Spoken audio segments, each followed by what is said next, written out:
Olá, tudo bem? Paz, tenho a palavra de Deus para compartilhar com você na reflexão de 21 de março, cuja leitura do dia é em Colossenses 3 e 4 e também em Números 14. Nós precisamos meditar um pouco sobre como andam as nossas atitudes se de fato Cristo é a nossa vida. E eu quero convidar você a acompanhar comigo Colossenses, Epístola de Paulo aos Colossenses, capítulo 3, versículo 4. Se você puder acompanhar na sua Bíblia, vai ser bom você ver com seus próprios olhos. Diz assim a santa e poderosa palavra de Deus: quando Cristo, a nossa vida, se manifestar, então também vós vos manifestareis com ele em glória. Amém? Glória. Existem características na vida de um discípulo de Cristo às quais todos nós devemos nos atentar, pois elas são evidências que, de fato, o nosso viver pertence a Cristo e que Ele vive em nós. Ok? E aí, não tem como falar diferente. Não é a sua vontade, a sua vida, ou a minha vontade, a minha vida, nem a nossa família, a nossa vida, nem a igreja, minha vida, nem a sua religiosidade, a sua vida, nem o nosso chamado, a nossa vida. Também não é meu trabalho, minha vida, nem meu carro, minha vida, nem minha formação profissional, minha vida, nem se você gosta, de um clube de futebol, sua vida, nem o seu artista que você acompanha, a sua vida. Nada disso. Sua ideologia, sua vida. Seu partido político, sua vida. Seus ideais, sua vida. Sua visão de mundo, sua vida. Seus prazeres, sua vida. Nada disso. E, obviamente, tampouco minha casa, minha vida. Também, claro que não. Mas Cristo é a nossa vida. E pensar nisso, olha que interessante, eu já tinha visto isso há muitos anos atrás. Alguém comentar de que, e eu vi algumas vezes depois, de que a nossa vida ela tem a necessidade de algumas coisas básicas para a nossa sobrevivência. Algumas necessidades vitais. E olha como nós vemos a aplicação disso tudo em Deus, né? Por exemplo, a necessidade que nós temos de água. João 4, 13, 14. Jesus respondeu e disse-lhe: qualquer que beber desta água tornará a ter sede, mas aquele que beber da água que eu lhe der nunca terá sede, porque a água que eu lhe der se fará nele uma fonte de água que salte para a vida eterna. Temos a necessidade do ar, ok? Do ar. Gênesis 2:7. E formou o Senhor Deus o homem do pó da terra e soprou em suas narinas o fôlego da vida, e o homem foi feito alma vivente. Alimento. João 6,35. E Jesus lhes disse: eu sou o pão da vida. Aquele que vem a mim não terá fome, e quem crê em mim nunca terá sede. Luz também, necessidade que temos da luz. João 8:12. Falou-lhes, pois, Jesus outra vez, dizendo: eu sou a luz do mundo. Quem me segue não andará em trevas, mas terá a luz da vida. A vida humana sem luz é morte. A luz é vital para várias coisas no nosso organismo, a nossa vida. O alimento, a água e o fôlego de vida. Então, de verdade, a nossa vida está com Cristo, em Deus. Como o versículo 3 diz, né? Porque já estáis mortos e a vossa vida está escondida com Cristo em Deus. E quando ele usa aqui o estar escondida, eu falei, se eu não me engano, na reflexão anterior, né? Do estar encriptado, né? Guardado, escondido mesmo, no sentido de estar encriptado, guardado, em oposição ao que eles guardavam e escondiam naquilo que para eles era o tesouro dos livros de conhecimentos filosóficos, místicos, que para eles eram tesouros.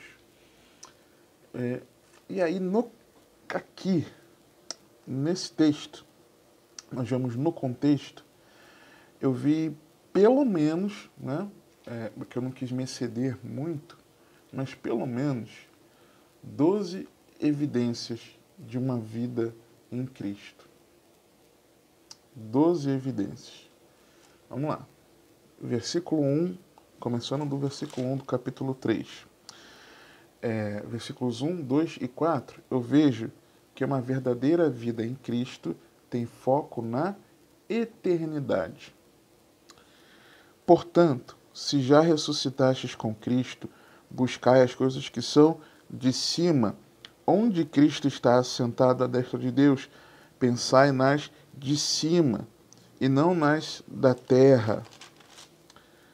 O versículo 4. Quando Cristo, que é a nossa vida, se manifestar, o que é Jesus se manifestar? A sua vinda, ok?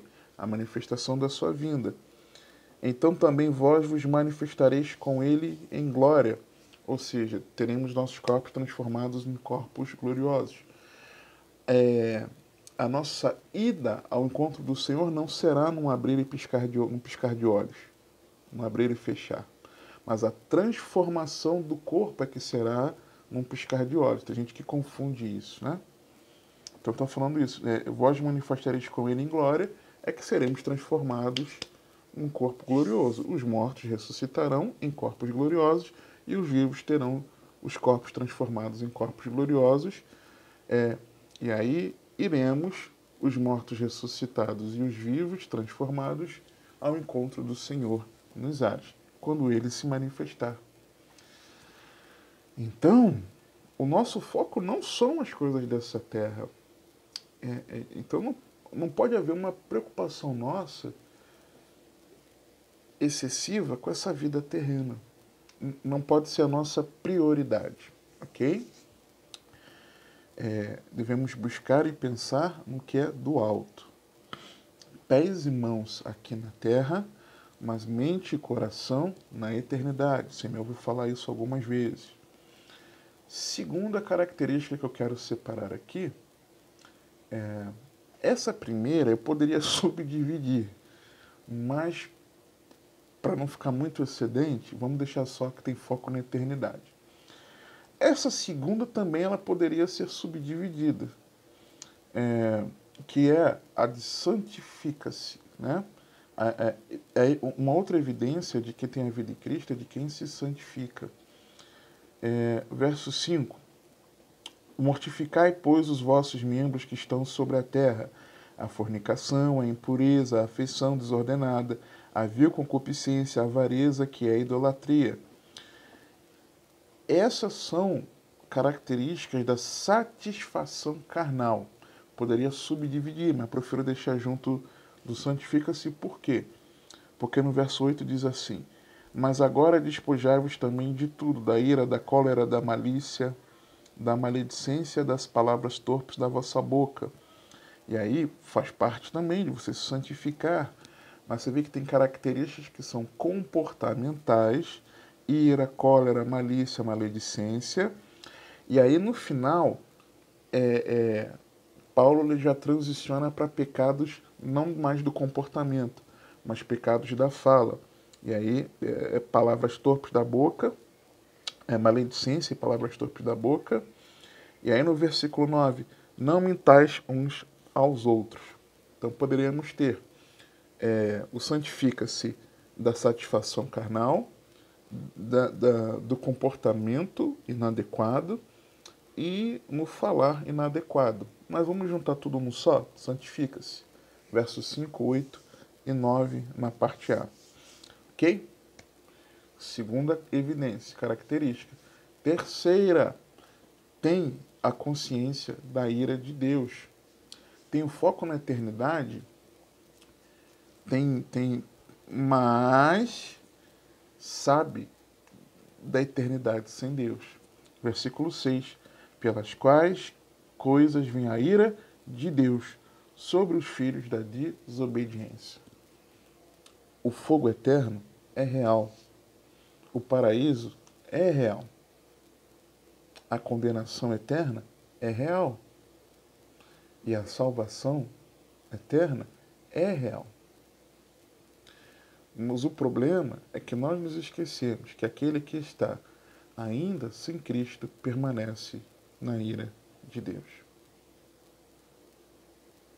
É simples assim. Quarto, é uma nova criatura. Veja o verso 7. Nas quais também em outro tempo, nas quais o quê? Nessas coisas pelas quais vem a ira. Nas quais também em outro tempo andastes, quando vivieis nelas, no passado. Agora veja o verso 9 na parte B. Pois que já vos despistes do velho homem, com seus feitos, ficou para trás. Versículo 10. E vos vestistes do novo, que se renova para o conhecimento, segundo a imagem daquele que o criou, onde não há grego, nem judeu, circuncisão, nem circuncisão, bárbaro, cita, servo ou livre, mas Cristo é tudo e em todos. Ou seja, é uma nova criatura em Cristo Jesus. Se você continua com as velhas manias, as pessoas olham para você hoje e elas enxergam o mesmo Geraldo Augusto antes de Cristo, que nova criatura serei eu? Certo? Quinta evidência, que poderia também ser subdividida, mas para não ser muito prolixo, vou reunir tudo numa só. Versos 12 a 14, amor ao próximo.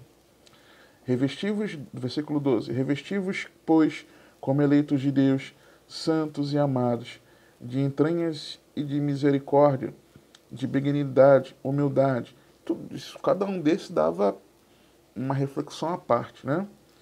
Benignidade, humildade, mansidão, longanimidade,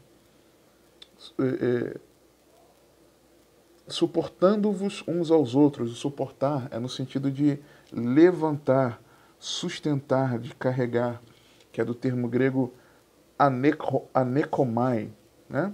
Esse suportando-vos. Ai, o fulano é tão chato, eu tenho que suportar ele.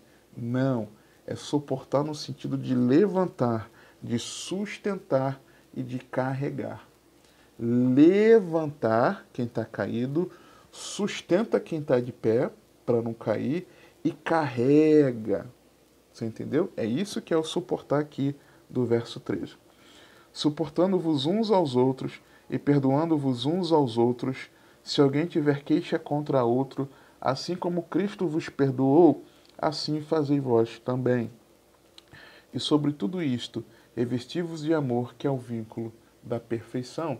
Então, uma verdadeira vida em Cristo. Em quinto lugar, ama o próximo, ama o irmão. E nisso de amar o irmão, vem o sexto, porque tem a consciência de que faz parte de um corpo. Versículo 15. E a paz de Deus, para a qual também fostes chamados em um corpo, domine em vossos corações e sede agradecidos. Esse versículo é um pouco distorcido, né? Em relação sobre, em algumas versões fala da paz de Deus ser o árbitro. Está falando da paz, não é a paz de você estar descansado em Deus, mas é a paz de Deus para a qual você foi chamado para fazer parte de um corpo. Ou seja, não é para se bicar com seu irmão. É disso que o versículo está falando. Não é de você estar em paz em relação a uma atitude que você vai tomar. Não este versículo, tá? Não este. Não este versículo. E muitas vezes nós nos bicamos muito com os irmãos, sabe? Ainda, se nós não nos bicamos no sentido de expressar isso verbalmente ou em atitudes, mas às vezes o sentimento ele tá assim. Você tá com raiva, tá com amargura, você não perdoou, às vezes, alguma coisa que o irmão fez. E você pode não externar para não causar escândalo, mas está te corroendo por dentro. Você faz parte de um corpo. Eu falei na reflexão passada da oportunidade que nós temos de, como igreja, de nós não ferirmos os irmãos, sabe? Se formos feridos, é de termos a sabedoria para lidar com as situações, perdoar, caminhar mais uma milha, de corrigir sim quando necessário, de mostrar, irmão, vem cá, você errou comigo nisso, está errado nisso, olha o que a palavra de Deus diz. Mas a nossa paciência com os irmãos, às vezes, ela está um pouco curta. Eu tenho percebido isso nos últimos dias, sabe? E, na verdade, Jesus disse lá na conhecida oração sacerdotal que o mundo conheceria que, de fato, Jesus veio como Filho de Deus, que é, pela nossa unidade. Mas, às vezes, dentro da nossa própria congregação, não tem unidade.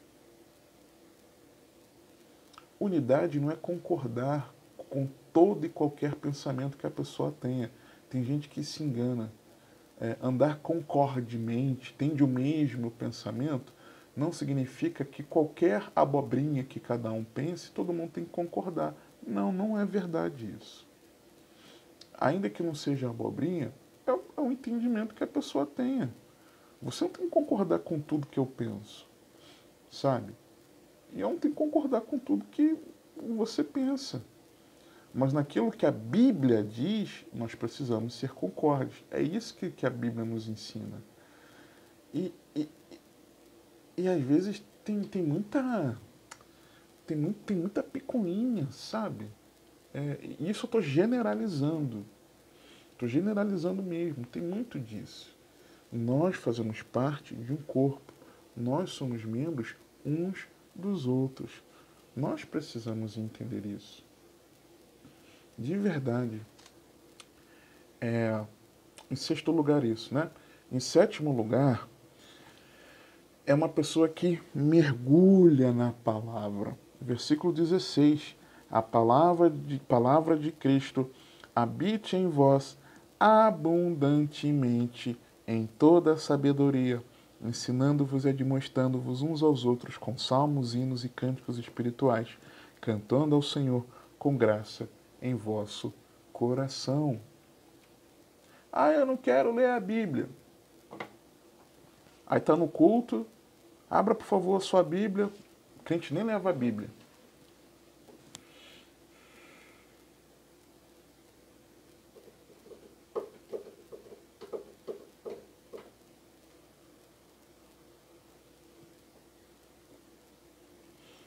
Na conversação, no papo, na conversa, se fala de tudo.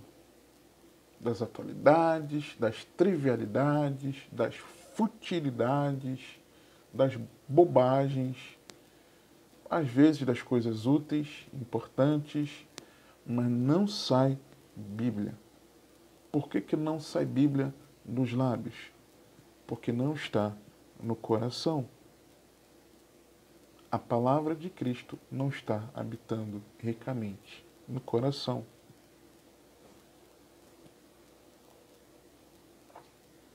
Eu já vivi isso muitas vezes.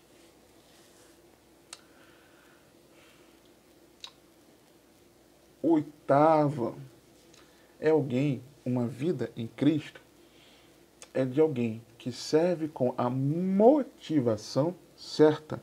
Verso 17. E quanto fizerdes por palavras ou por obras, fazei tudo em nome do Senhor Jesus, dando por ele graças a Deus Pai. Falei, fiz com qual motivação? Se foi em nome do Senhor Jesus, dando graças a Deus Pai, show de bola. Se não foi assim, tem algo muito errado com a nossa motivação de tudo que fazemos. Nono lugar, ok? Nono lugar é alguém que cuida da família. Uma vida em Cristo cuida da família. Cada um no seu quadrado, no seu papel dentro da família. Verso 18.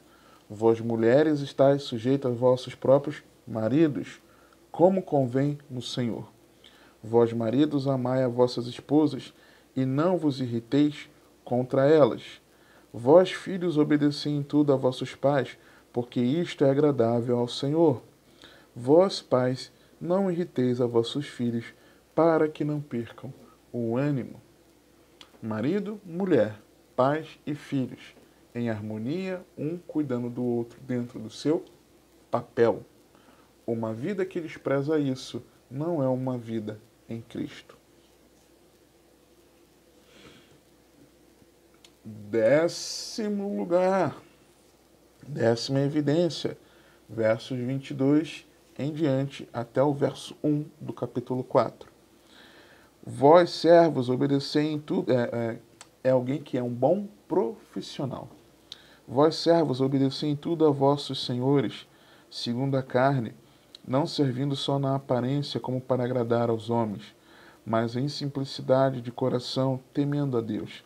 E tudo quanto fizerdes, fazei-o de todo o coração, como ao Senhor e não aos homens, sabendo que recebereis do Senhor o galardão da herança, porque a Cristo o Senhor servis. Mas quem fizer agravo, receberá o agravo que fizer, pois não há acepção de pessoas. Vós, senhores, capítulo 4, verso 1. Vós, senhores, fazei o que for de justiça e equidade aos vossos servos, sabendo que também tendes um Senhor nos céus. É um bom profissional. Não trabalha quando o chefe está presente, o encarregado, o patrão, mas trabalha mesmo na ausência por amor a Cristo, como se estivesse fazendo ao Senhor, servindo ao Senhor. E o Senhor, o chefe, o patrão, ele é justo, é alguém de equidade, trata bem, sem acepção, os trabalhadores, ok? Porque sabe que também tem um Senhor nos céus. É um bom profissional. 11º lugar, não sei fazer 11º com as mãos. O 11º, né? Acho que assim dá para fazer, né? Desenvolve, me perdoa, tá? Não me leve a mal. Desenvolve zelosa vida de oração. Capítulo 4, versos 2 a 4. Perseverar em oração, velando nela com ação de graças, orando também juntamente por nós, para que Deus nos abra a porta da palavra, a fim de falarmos do mistério de Cristo, pelo qual estou também preso, para que o manifeste como me convém falar. Uma vida de oração perseverante e dedicada. Não tem vida de oração? Você é de Cristo? Responda-se. E 12º lugar, 12ª evidência característica de uma verdadeira vida em Cristo, que eu enxergo no contexto, versículo 5 e versículo 6 do capítulo 4 de Colossenses. Andai, que é alguém que dá bom testemunho. Andai com sabedoria para com os que estão de fora, remindo o tempo. A vossa palavra seja sempre agradável, temperada com sal, para que saibais como vos convém responder a cada um. 12 características, que poderia subdividir, mas para não ficar muito mais, resumir. Tem foco na eternidade, santifica-se, tem consciência da ira de Deus, é uma nova criatura, ama o próximo, faz parte de um corpo, mergulha na palavra, serve com a motivação certa, cuida da família, é bom profissional, desenvolve uma zelosa vida de oração e dá bom testemunho. Analise-se a si mesmo com o auxílio do Espírito Santo. Agora, como? Como a nossa vida? Como Cristo ser a nossa vida? Para mim, a resposta está no versículo 3. Porque já estáis mortos e a vossa vida está escondida com Cristo em Deus. Ou seja, morrendo para esse mundo e refugiando-se em Cristo. Não tem mistério. Eu vejo isso, por exemplo, em Gálatas 2:20, fazendo uma troca pela fé. Já estou crucificado com Cristo, morto. E vivo não mais eu. Por quê? Porque eu morri. Ok? Mas Cristo vive em mim. E a vida que agora vivo na carne, vivo-a pela fé do Filho de Deus, o qual me amou e se entregou a si mesmo por mim. É uma troca pela fé. E como refugiar-se? Experimentando o seu grandioso amor, Efésios 3:17 e 19. Para que Cristo habite pela fé nos vossos corações. Cristo viver em nós. Ok? É disso que estamos falando. A fim de, estando enraizados e edificados, ou arraigados e fundados, dependendo da versão, em amor, poderdes perfeitamente compreender com todos os santos qual seja a largura e o comprimento e a altura e a profundidade, e conhecer o amor de Cristo, que excede todo entendimento, para que sejais cheios de toda a plenitude de Deus. Experimentando do amor do Senhor. E também mantendo a bendita esperança. Colossenses 1:26 e 27. O mistério que esteve oculto desde todos os séculos e em todas as gerações, e que agora foi manifesto a seus santos, aos quais Deus quis fazer conhecer quais são as riquezas da glória deste mistério entre os gentios, que é Cristo em vós, esperança da glória. Como? Refugiando-se em Cristo, porque você está morto e a sua vida está escondida com Cristo em Deus. Você faz a troca pela fé, você experimenta o seu grandioso amor e você mantém a bendita esperança. Ah, irmão, fé, amor e esperança é tipo isso mesmo. Exatamente. Fé, amor e esperança. Aquele tripé que eu viro e mexo, eu estou comentando, seja nos textos ou aqui nos vídeos. Amém? Refugiemo-nos em Cristo. Que o Senhor te abençoe e te guarde, que Ele te conduza e governe a sua vida, porque você tem acesso a não mais viver você, mas Cristo viver no teu coração e a sua vida estar escondida nele.